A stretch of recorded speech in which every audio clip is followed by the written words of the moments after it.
सभी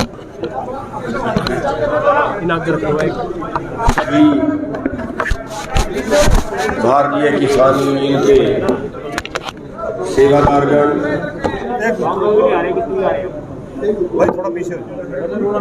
उपस्थित सभी हमारे भाइयों बुजुर्गों, कई बच्चे भी बैठे हैं, हमारे मीडिया वाले भाई, गुरुद्वारा साहब के सभी प्रबंधक गण, सेवादारगण, साथियों, आप पिछले 1 साल से आंदोलन लड़ रहे हो। 10 सितंबर को पिपली के अंदर भयंकर लाठीचार्ज हुआ था, 3 बार लाठीचार्ज हुआ था, सैकड़ों किसानों को चोटें आई थी। एक ही दिन में आप लोगों के ऊपर 22 मुकदमे दर्ज हुए थे। तब से इस आंदोलन ने धार पकड़ी और उसके बाद आज तक हरियाणा में डंडे पे डंडा बरस रहा है, सिर फूट रहे हैं, मुकदमे दर्ज हो रहे हैं। शायद 200 से ज़्यादा मुकदमे दर्ज अभी तक हो चुके। 40,000 लोगों से ज़्यादा वो मुकदमे दर्ज हो चुके। इस आंदोलन में 650 से ज़्यादा किसानों की जानें जा चुकी हैं और उनमें 2 केस ऐसे हैं जो पुलिस द्वारा हत्या की गई है, एक पहले दिल्ली के अंदर और एक करनाल वाला, और 10-15 केस ऐसे हैं जिन्होंने दुखी होके खुद ही अपनी जान दे दी, किसानों का दुख बर्दाश्त नहीं कर पाया, जिनमें समाज के एक बड़े संत जिन्होंने सबसे पहली शहीदी इसमें दी थी, संत राम सिंह जी, वो भी इसमें शामिल है। लेकिन इन सब कुर्बानियों के बाद अभी तक सरकार जहां थी वहीं पे खड़ी है।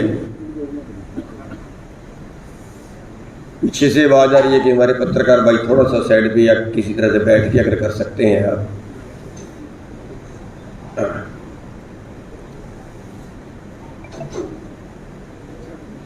तो भारी कुर्बानियों के बाद अभी तक ये आंदोलन सिरे नहीं चढ़ा है, लेकिन एक कहावत ये भी है कि पत्थर बेशक आखिरी चोट से टूटता है, लेकिन पहले वाली चोटें बेकार नहीं गई, पहले वाली चोटें भी उसको कमजोर करती हैं। इसी तरह बेशक सरकार ने हमारी बात अभी तक नहीं मानी है,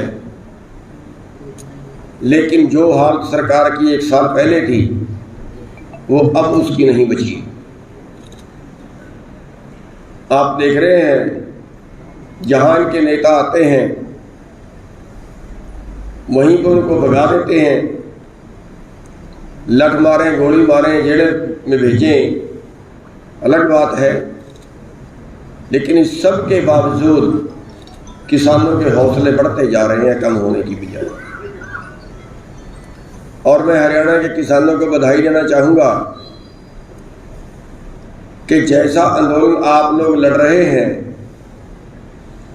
अगर पूरा देश भी ऐसे ही आंदोलन लड़ता तो शायद अभी तक सरकार को नाक रगड़नी पड़ती। पंजाब के अंदर काफी अच्छा आंदोलन है, लेकिन वहां पे कांग्रेस की सरकार है, इसलिए क्रूरता नहीं बरत रही है। लेकिन दूसरे स्टेटों के अंदर जिस तरह से आंदोलन फैलना चाहिए था उस तरह से नहीं फैला, लेकिन आप जरूर बधाई के पात्र हो कि हरियाणा के किसानों ने इस आंदोलन में कोई कोर कसर बाकी नहीं गुजारी। लेकिन साथियों, अभी और कितने दिन आंदोलन चलेगा नहीं पता। अभी हमें एकता की बहुत सख्त जरूरत है।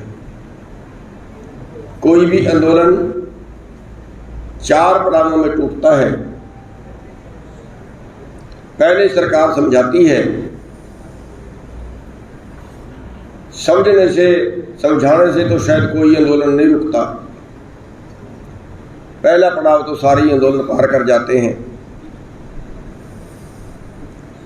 दूसरे पड़ाव में कुछ ना कुछ लालच देते हैं कि चलो इसमें 10 पॉइंट हैं, आप 2 का हल करवा लो, 3 का हल करवा लो, अमेंडमेंट करवा लो, लालच देते हैं।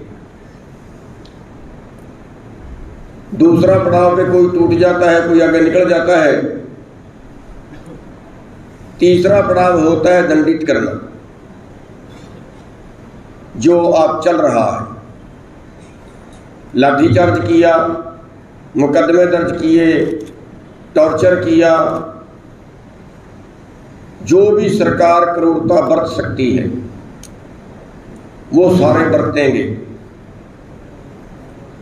ये तीसरा पड़ाव होता है। कोई आंदोलन है जो तीसरा पड़ाव पार कर जाता है। और चौथा पड़ाव होता है फिर हमारे में फूट डाल देना। बस हम आपसे एक प्रार्थना करते हैं कि हमारी, हो सकता है मुझे कोई दूसरा आदमी पसंद ना करता हो, मैं किसी दूसरे आदमी को पसंद ना करता हूं, लेकिन ये लड़ाई किसी के घर की नहीं है। ये लड़ाई तो हम पूरे देश के लिए लड़ रहे हैं, पूरे समाज के लिए लड़ रहे हैं। केवल किसानों के लिए नहीं है। ये जो भी भाई अन्न खाता है उस हर आदमी की लड़ाई है। और जब आप सारे समाज के लिए लड़ रहे हैं तो फिर आप ये बहुत धर्म का काम कर रहे हैं। ये धर्म युद्ध लड़ रहे हैं आप। और धर्म युद्ध केवल अपने लिए नहीं होता, धर्म युद्ध की सेवा होती है। धर्म युद्ध अपने चौधर के लिए नहीं होता कि मेरे को दूसरे आदमी को नीचा दिखाना है या आपसी टशनबाजी में कोई हमने आंदोलन का नुकसान करना है। अगर ऐसा हुआ तो फिर वो पाप हो जाता है, फिर वो धर्म का काम नहीं रहता, फिर वो पाप का काम बन जाता। और हमारा समाज जो है वो पाप से बहुत डरता है। इसलिए इस आंदोलन को हमने हर कीमत पे बचा के रखना है। मैं सब भाइयों के आगे हाथ जोड़ता हूं, प्रार्थना करता हूं, किसी को मेरे से पैर भी पकड़वाना तो पकड़वा लेना, लेकिन आप उसके किसी मनमुटाव में इस आंदोलन को नुकसान मत पहुंचाना। एक और दूसरा, अगर हम आपस में पटके तो आंदोलन हार जाए। ये आखिरी पड़ाव होता है। और जो आंदोलन आखिरी पड़ाव पार कर जाता है फिर वो जो मर्जी सरकार से मनवा ले, फिर सरकार हार जाती है।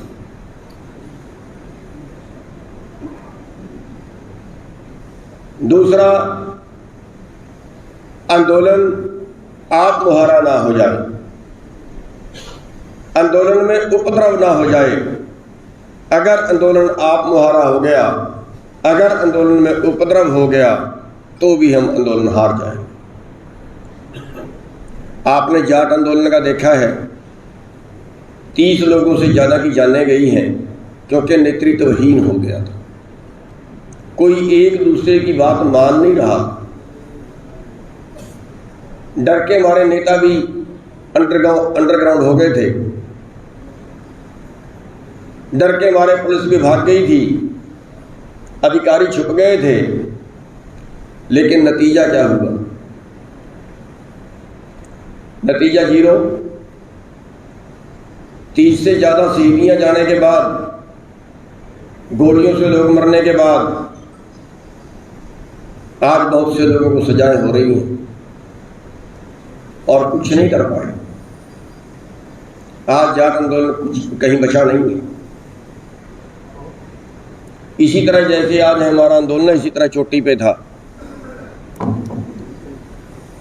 तो आज आपका आंदोलन चोटी पे है, लेकिन इसमें आप मुहारा नहीं होना।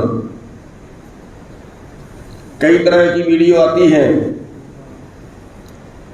कोई कहता है आजो कल लाठी उठा के,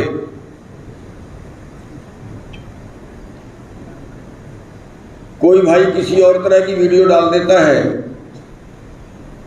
यहां तक है कि उनके प्रधानों को पता नहीं है, अपनी मर्जी से वीडियो डाल के कहीं भी लोगों को इकट्ठा किया और कहीं पे कोई ऐसा काम कर दिया जिससे कहीं आगजनी हो जाए, जिससे कहीं तोड़फोड़ हो जाए, जिससे कुछ गलत हो जाए, तो याद रखना आपका आंदोलन ऐसे ही बदनाम हो जाएगा जैसे जाट आंदोलन बदनाम हुआ, और कुछ भी नहीं कर पाओगे। और उन लोगों के जोश की कदर करते हैं। होना चाहिए जोश, लेकिन बिना होश वाला जोश नहीं होना चाहिए।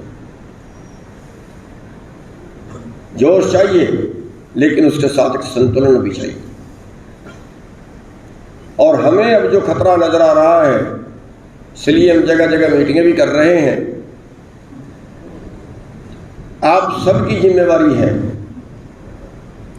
आप सब भाइयों की जिम्मेवारी है। कहीं पे ये आंदोलन आप मुहारा नहीं होना चाहिए। कहीं पे भी हमने उपद्रव नहीं करना, किसी हालत नहीं करना। अब देखिए, अगर आपके सिर फूटते हैं, अगर आपके ऊपर कहीं अत्याचार होता है, तो पूरा देश आपके पक्ष में खड़ा होता है। लेकिन इसके साथ साथ इस बात का भी ध्यान रखना कि अगर आपने अत्याचार कर दिया तो फिर पूरा देश आपके खिलाफ भी खड़ा हो। और अगर आपके खिलाफ पूरा देश खड़ा हो गया ना, तो आप एक दिन भी सड़क पे नहीं निकाल पाओगे। ये जन भावना है। एक जगह लाठीचार्ज होता है तो आपके पक्ष में प्रदर्शन पंजाब में भी होते हैं, आपके पक्ष में प्रदर्शन उत्तराखंड में भी होते हैं, राजस्थान में भी होते हैं, उत्तर प्रदेश में भी, सब जगह होते हैं। लेकिन अगर आपने अत्याचार कर दिया, अगर आपने कहीं कोई ऐसा उपद्रव कर दिया जिसका हमारे पास जवाब ना हो, वो एक आदमी कसी लेके खड़ा है, उसी का बार बार बयान आ रहा है कि देखो ये कसी मार रहे थे, पुलिस ने इसलिए लाठियां मारी। किसको मारेंगे कसी? कोई इस परिवार का है, कोई इस परिवार का है। इसलिए हमने कोई आगजनी, कोई तोड़फोड़, कई जगह क्या होता है, प्रधान की ही बात नहीं मानते। कई जगह पर तो यहां तक है कि हम भी टेलीफोन करते हैं कि भैया ऐसा मत करो, वहां पे रुक जाओ, तब भी नहीं रुकते। ठीक है, जोश है, लेकिन इन चीजों को बहुत जरूरी है संभालना। तो साथियों, ये आंदोलन लड़ना हमारी मजबूरी भी है और ये आंदोलन लड़ना हमारा धर्म भी है, क्योंकि जो कानून बने हैं वो डेथ वारंट है खेती के। पूरा जो खेती है आगे के लिए कारपोरेट करेगा, बचेगी नहीं, किसी हालत नहीं बचेगी। आप सब बेरोजगार होंगे, आपकी अगली टोटल पीढ़ी बेरोजगार होगी, टोटल पीढ़ी बेरोजगार होगी, कोई रास्ता नहीं है आपके पास। आज देखिए कई भाई पोल्ट्री फार्म का ब्रॉयलर का काम करते थे। मेरे को एक लड़का एक हफ्ता पहले मिला, वो भी ब्रॉयलर का काम करता था, और उसने बताया कि ब्रॉयलर में 2004 में कंपनियां आई और आज केवल 17 साल के अंदर ब्रॉयलर का 95% कारोबार कंपनियों के हवाले हो गया। 95% कारोबार आज ब्रॉयलर का कंपनियों के हवाले हो गया। इसी तरह अगर खेती में एक बार ये इंटर कर गए तो फिर ये मान के चलना कि 10 साल के अंदर अंदर टोटल खेती पे कब्जा जो है वो कंपनियों का होगा, और हमारे पास और कोई रोजगार है नहीं, और कुछ करने के लिए है नहीं। ये अमेरिका से हमारा मुकाबला करवा रहे हैं। अमेरिका के पास तो करने के लिए बहुत कुछ है। वहां तो 3% लोग खेती करते हैं, और वहां की तो खेती को भी सरकार बड़ी सपोर्ट कर रही है। वो 3% भी करना नहीं चाहते क्योंकि दूसरे काम करने ज्यादा आसान है। वहां की तो एक साल मैंने पढ़ी थी कि कपास पैदा करने वालों ने कपास पैदा करी। वहां 25,000 किसान है जो वहां कपास की खेती करता है। उन्होंने $3 अरब की कपास पैदा की और उस पर $4.7 अरब की सरकार ने सब्सिडी दी। यानी कि अगर 100 रुपए की कपास, यानी कि 67% सब्सिडी सरकार ने उनको दे दी। तो वहां की खेती तो बची बिचाई है। उनके पास तो आबादी थोड़ी है, जमीन ज्यादा है। वो तो अपनी मार्केट ढूंढ रहे थे, हिंदुस्तान में मिल गई। अब ये कहते हैं कि अमेरिका के पैटर्न पे खेती करनी पड़ेगी आपको। वहां तो टोटल की टोटल मशीनी खेती है। यहाँ की जमीन भी जाएगी, और जो भाई उसी जमीन के माध्यम से उसी में मजदूरी करके खाना खा रहे हैं, उन सब की मजदूरी भी जाएगी। यहां भी कंपनियां खेती करेंगी। अभी कई तरीके की स्कीमें आपके पास आ गई हैं कि आप ठेके पे दे सकते हो, एग्रीमेंट कर सकते हो। शुरू में हो सकता है 2 साल आपको उसमें मुनाफा भी हो। लैंड बैंक बना दिया गया है, जिसको देश में अब स्टेट में जमीन बेचनी है सरकार को बेच लेगा। सरकार उस जमीन को एक जगह इकट्ठी कर लेगी, 5,000 एकड़ का प्लाट बनाएगी। आपने ही तो बेची, किसी ने 2 किले बेचे, किसी ने 1 किला बेचा। सरकार कह रही है हम ही खरीदेंगे अगर आपका पड़ोसी नहीं खरीदता। आपके बगल में 5,000 एकड़ का प्लाट बनाएगी, उसमें मशीनी खेती होगी, तो उसके बराबर वाला 5 एकड़ वाला किसान उस 5,000 एकड़ वाले का मुकाबला नहीं करेगा। अभी आप अमेरिका की खेती से मुकाबला कर रहे हो, फिर आप अपने पड़ोसी कंपनी की खेती से मुकाबला करो, और कोई चारा नहीं होगा, मजबूरी होगी। आप बेबस होंगे, खेती छोड़ने को बेबस होंगे, जमीन बेचने को बेबस होंगे, कोई चारा आपके पास बाकी नहीं होगा। अगर ये आंदोलन हार गए तो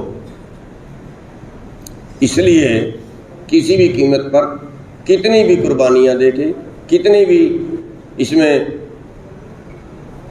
डंडे सोटे खा के, हमें हर हाल ये आंदोलन जीतना। हमारे भाई विक्रम जी बोल रहे थे, और भी बहुत से बोलते हैं कि हमें कोई सख्त स्टैंड लेना चाहिए, बिल्कुल लेना चाहिए। मैं भी इसी पक्ष में हूं। हमारे से भी देखे नहीं जाते लोगों के सिर फूटते, लेकिन फिर आखिरी बात वही होती है कि सब ने मिलकर चलना है। अगर हमारी एकता टूट गई तो हम हार जाएंगे, और ये सोच के कई बार ना चाहते हुए भी चुप होना पड़ता है। लेकिन फिर भी हम हरियाणा की तरफ से 3 तारीख को संयुक्त मोर्चे के सामने हरियाणा की तरफ से एक प्रस्ताव रख रहे हैं। पूरे हरियाणा की तरफ से सभी छोटे बड़े संगठन जो हैं वो इकट्ठे होकर संयुक्त मोर्चे पे एक प्रस्ताव रख रहे हैं कि हरियाणा का किसान का सब्र टूट रहा है, इसलिए कोई ऐसा फैसला लें जिससे सरकार मानने को मजबूर हो। फिर या तो हमें वो मार ही दें और या हमारी बात मान लें। 3 तारीख को उनके सामने हम अपनी बात रख रहे हैं और उसके बाद हरियाणा के सभी संगठनों से फिर राय करेंगे। इसलिए हमारी बेनती है कि हमें थोड़ा सा अपने नेतृत्व पर विश्वास रख के ही काम चलेगा। आप में जोश है, उसका सब सल्यूट करते हैं, हरियाणा के जोश को। तो साथियों, बस मैं इतनी सा अनुरोध आपसे करूंगा कि एक तो हमने कहीं उपद्रव नहीं करना है, कहीं अपने पे उंगल नहीं आने देनी।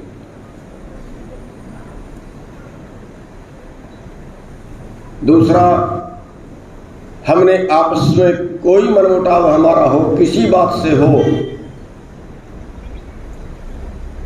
लेकिन हमने वो या तो आपस में ही निपटाना है या दूसरे को मान लेना भैया तू बड़े बाबे का है, मैं छोटे बाबे का बन जाता। लेकिन आंदोलन खराब नहीं होना चाहिए, उपद्रव नहीं होना चाहिए, आपस की फूट नजर नहीं आनी चाहिए, और इस आंदोलन में किसी तरह की बदनामी जिससे सरकार को मौका मिल जाए आंदोलन को बदनाम करने का, इस तरह का कोई काम हमने नहीं करना।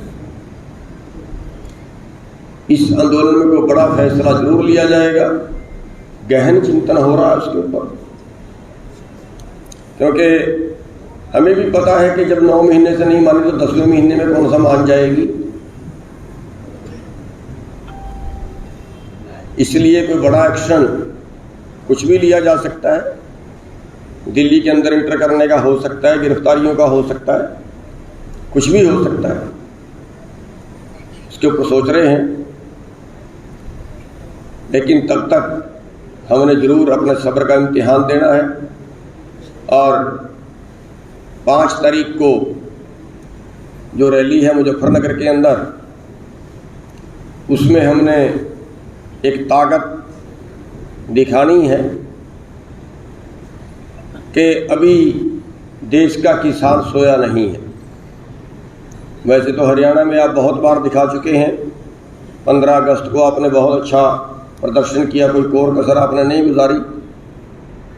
हर जिले में, हर ब्लॉक में हजारों हजार मोटरसाइकिल लेके, गाड़ियां, ट्रैक्टर लेके आप लोग निकले, और जो बीजेपी की तिरंगा यात्रा थी उससे कई गुना यात्रा आपने निकाल के ये दिखाया देश को कि बीजेपी तो जो है वो ड्रामा कर रही थी, आप असली आपकी जो ताकत है उनसे ज़्यादा, आपकी जो जज्बा है आपके अंदर उनसे कई गुना ज़्यादा है। तो साथियों, 5 तारीख को हमने सब ने मुजफ्फरनगर जाना है, टाइम से चलना है सब ने, और आपकी गाड़ियों पे अपने संगठन का झंडा, बैनर, उसके ऊपर जो पंफलेट छपवा के लगा देते हैं, जैसे शादी वाले होते हैं, वो आगे पीछे अपने ब्लॉक का भी छपवा सकते हो, जिला कैथल का छपवा दो तो ज़्यादा बेहतर है। तो वो सबने लगा के जाना है और ज़्यादा से ज़्यादा संख्या में हमने वहाँ पे पहुँचना है। वहाँ पे हमने अपनी ताकत, देश के किसान की ताकत वहाँ पे दिखानी है, संख्या बल वहाँ पे दिखाना। तो इतनी सी बेनतियाँ लेके आपके बीच आए थे। वैसे भी आपके ज़िले में मीटिंग किए बहुत दिन हो गए थे, आप लोगों से मिलने की भी बहुत इच्छा थी और धन्यवाद भी आप लोगों का करना चाहते थे कि आप लोगों का जो ज़िला है इस वक्त आंदोलन में बहुत ही अच्छी भूमिका निभा रहा है।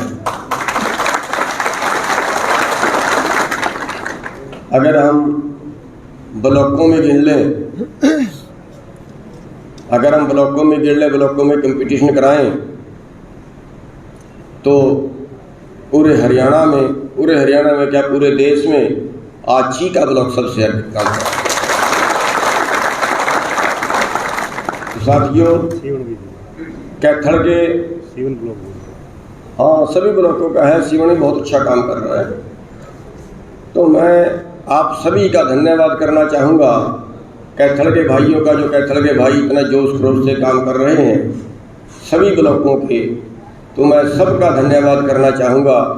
और आपके दर्शन करने की भी इच्छा थी, आपके बीच थोड़ा मिलने की भी इच्छा थी, लेकिन टाइम नहीं निकल पाता, टाइम बहुत कम निकलता है। तो आप सब लोगों का बहुत बहुत धन्यवाद है। एक बात और कहना चाहूँगा, ये लोग वोट की चोट को ज़्यादा समझते हैं, एक प्रथा बदलिए। अभी हम क्या करते हैं, भजन लाल ने 93 में हमारे ऊपर गोलियां चलाई, हमने कहा भी भजन लाल को तो रगड़ना है। भजन लाल को रगड़ दिया, बंसी लाल की सरकार आ गई। उसी मुद्दे पे बंसी लाल ने भी गोलियां चलाई, हमने कहा भी अब के बंसी लाल को रगड़ना है, बंसी लाल को भी रगड़ दिया। चौटाले की सरकार आई, उसी मुद्दे पे चौटाले ने भी 7 लोगों को मारा और 1700 गोली से ज़्यादा कंडेला के अंदर चला, सैकड़ों घायल। लेकिन हमें क्या मिला, अब की बार थोड़ा सा एक बात का ध्यान रख लेना, आपके यहाँ पंचायत के चुनाव आने वाले, जिला परिषद ब्लॉक समिति के चुनाव आने वाले, बस आपने 2 चीज़ों का ध्यान रखना है। एक तो जिस आदमी ने इस आंदोलन में, इस धर्म युद्ध में हिस्सा ना लिया हो, वो चाहे किसी पार्टी का हो, वो कैसा ही हो, जिसने इस धर्म युद्ध में हिस्सा ना लिया हो, जो आपके दुख में शामिल ना हुआ हो, उस आदमी को वोट मत डालना।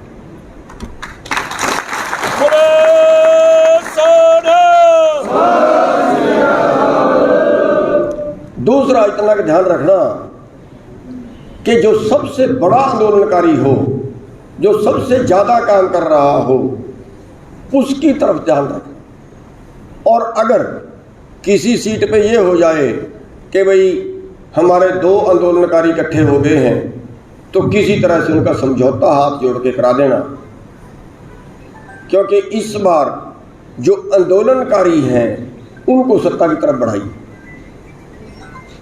जब आंदोलनकारी सत्ता की तरफ बढ़ेंगे तो चोरों को वहां से भगाने का रास्ता खुल जाएगा, दूसरा हमारे पास कोई रास्ता नहीं।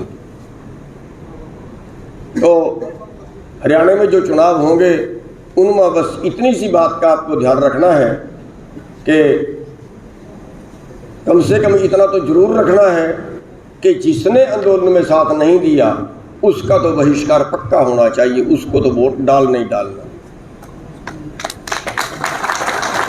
बाकियों पे आप अपनी अपनी सीट के हिसाब से जैसा कहीं स्थितियाँ होंगे ऐसा कर सकते हैं।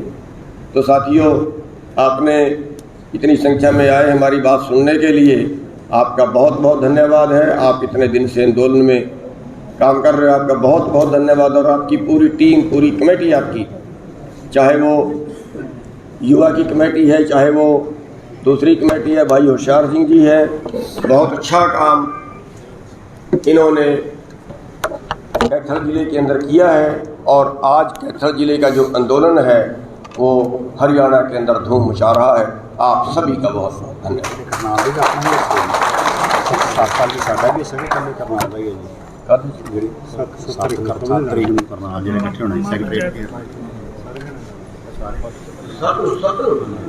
हाँ, 7 तारीख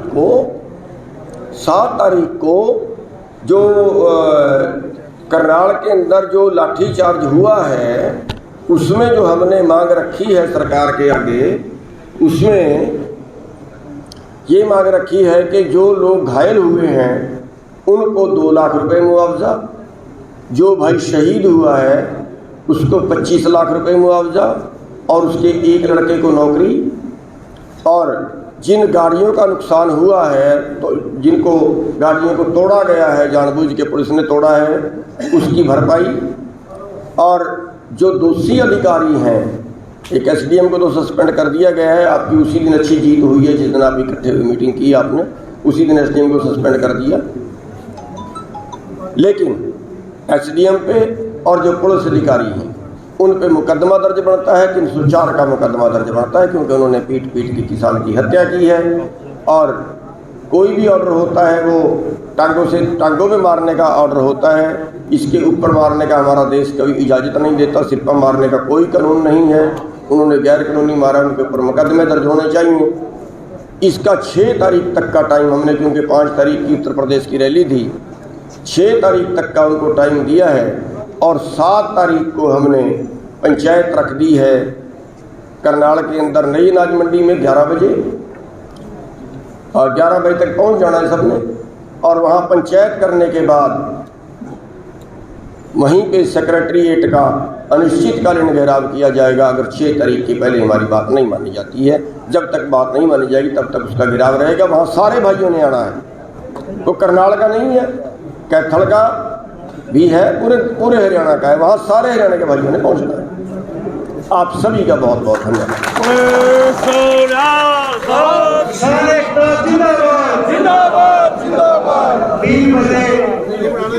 तो ये तस्वीरें आप देख रहे हैं कैथल के नीम साहब गुरुद्वारा से, जहां भारतीय किसान यूनियन के जो अध्यक्ष हैं गुरनाम चडूनी, उन्होंने यहाँ किसानों की जो बैठक है उसको संबोधित किया है। 5 सितंबर की जो मुजफ्फरनगर में जो किसानों की पंचायत होनी है उसमें भाग लेने का जो निमंत्रण दिया है। तो तस्वीरें आप देख रहे हो कैथल के नीम साहब गुरुद्वारे से। तो आप खबर देख रहे हैं हरियाणा तेज के माध्यम से, आप तस्वीरें देख रहे हैं। इधर आ जाओ, नीचे पर आ जाओ, सारे पाइप कर ले, नीचे आ जाओ, सारे नीचे आ जाओ,